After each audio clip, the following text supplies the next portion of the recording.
زلزلے کی پیشن گوئی۔ زلزلے میں 15,000 اموات پر سائنس نے چپ صدا رکھی ہے۔ سائنس ابھی تک اتنی ترقی نہیں کر سکی کہ زلزلے کی اطلاع اس کی آمد سے پہلے فراہم کر سکے۔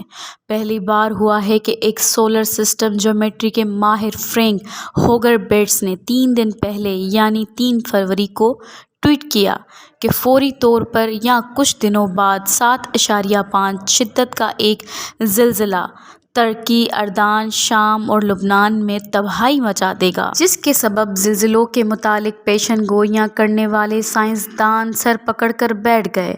فرینک ہوگر بیٹس نے کہا کہ باقاعدگی سے سیاروں کی پوزیشن کا جائزہ لیا جائے تو اس بات کو معلوم کیا جا سکتا ہے کہ کس علاقے میں ارضیاتی سرگرمیوں کا امکان ہے۔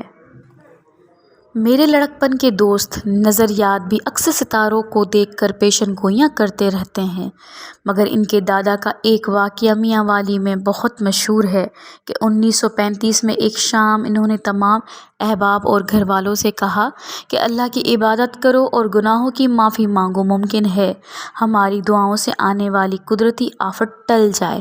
صبح پتہ چلا کہ رات 3 بجے کوئٹہ میں زلزلہ آیا ہے اور تمام شہر زمین بوس ہو گیا ہے۔ میں ان دنوں واقعات کو آپس میں جوڑ کر سوچ رہا ہوں کہ سائنس آنے والے زمانے میں اس بات کی پیشن گوئی کرنے کے قابل ہو سکتی ہے کہ وقت سے پہلے لوگوں کو بتا سکے کہ زلزلہ آنے والا ہے۔ ابھی تک سائنس نے اس انداز سے ستاروں کا مطالعہ نہیں شروع کیا۔ ابھی تک سائنس اس بات کو اہل نجوم کی گپ شپ سمجھتی ہے۔ اس کے خیال میں اجرامِ فلکی کے محل وقوع کی وجہ سے زلزلوں کی شرقی حرکت پر خاص اثر نہیں پڑ سکتا۔ ابھی تک سائنس کا صرف یہی خیال ہے کہ ہمیں ایسی عمارتیں تعمیر کرنی چاہئیں جن کا بھونچال کچھ نہ بگاڑ سکے۔ ہے اقبال ساجد نے بھونچال پر کیا شعر کہا تھا: جہاں بھونچال بنیاد فصیل ودر میں رہتے ہیں، ہمارا حوصلہ دیکھو ہم ایسے گھر میں رہتے ہیں۔ بے شک ہم ایسے ملک میں رہتے ہیں جہاں بھونچال ہی بھونچال آتے رہتے ہیں۔ کبھی کوئی سیاسی بھونچال آ جاتا ہے تو کبھی معاشی بھونچال اور کبھی دہشت گردی کے بھونچال پہاڑوں سے نکل پڑتے ہیں۔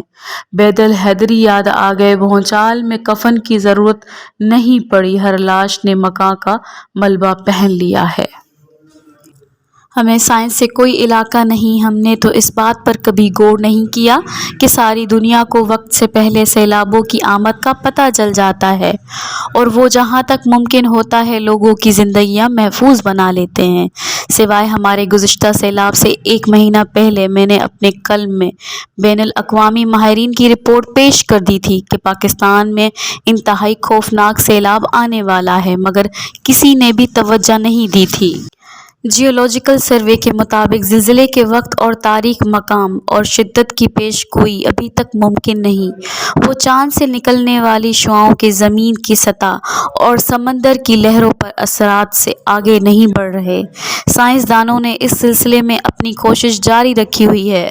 2009 میں اٹلی میں ایک زلزلے میں جب 3 لوگ ہلاک ہوئے تو انہوں نے اپنے 6 سائنسدانوں پر مقدمہ کر دیا تھا کہ یہ وقت سے پہلے ہمیں زلزلے کے متعلق درست خبر کیوں نہیں دے سکے۔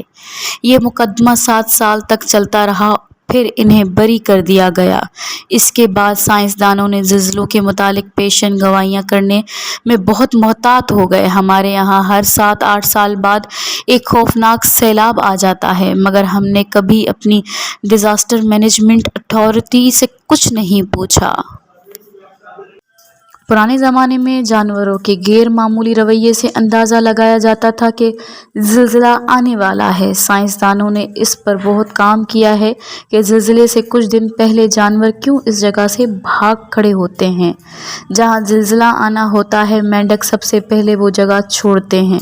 انہیں اس بات کا کیسے علم ہوتا ہے کہ زلزلہ آنے والا ہے؟ کہتے ہیں پاکستان سے ان دنوں جانور تو نہیں، انسان ضرور بھاگ رہے ہیں۔